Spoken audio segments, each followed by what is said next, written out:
It's safe to say basketball is a staple in the Hoosier state. While it's always been popular, one movie brought the rich history of the state's basketball programs to life. Here's Andrew McCrae. Milan, Indiana may look much like other small Midwestern towns. Even its name may not seem special, unless you know that in the movies it was known by the name of Hickory. And that one particular movie, Hoosiers, told the real-life story of a small school that came out on top. We competed against everybody. 751 schools, and we come out number one. Worked our way through it all. At the time, Indiana did not separate schools by size, so everyone competed together. You can still see the huge handwritten bracket here at the Milan 1954 Hoosiers Museum that shows the team's path to the championship. Rosalind began collecting memorabilia about the hometown heroes years ago, and it eventually turned into this museum. All of them were friends and neighbors, the boys that played on this team. And we still call these 80-year-old men boys because we love them so much.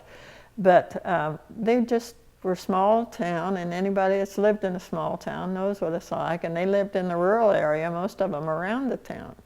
Most of the young men on the team had played together for all of their lives. 4 in particular played basketball on their farm when the work was done.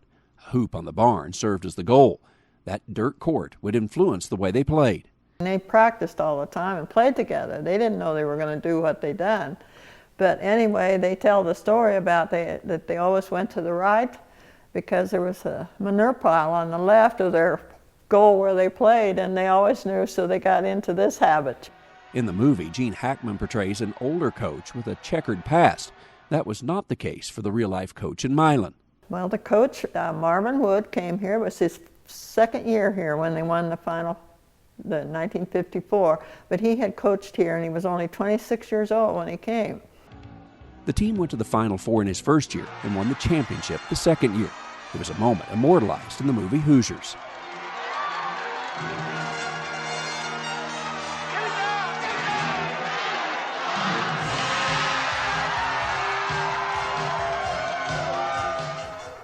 And here at the museum, you can see and hear the real game against Muncie Central. He's dribbling around, 10 seconds, 9 seconds.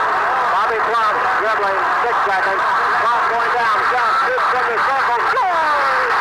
Now 1 second, the game's over.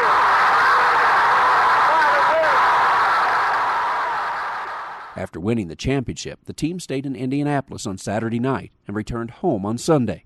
So when they come home, they had all these people here waiting for them. And they said, well, there must have been a wreck because the cars they were in were way out in the country. And they said, well, what's holding everything up? It must have been a wreck or something. You know, and here it was, all these people waiting on them. Do you want my Phoenix address on? And ever since that game, the fans seem to just keep coming from across the nation and around the world to this museum where they remember a little town that beat the big city schools and won the Hoosier State's basketball crown. It's been over 60 years since Milan won the state championship. And although the paint on the water tower has faded, the memories have not. A fact that still brings hundreds of people here each year to this museum to pay tribute to a team immortalized in the movie Hoosiers. Traveling the countryside in Milan, Indiana, I'm Andrew McCrae.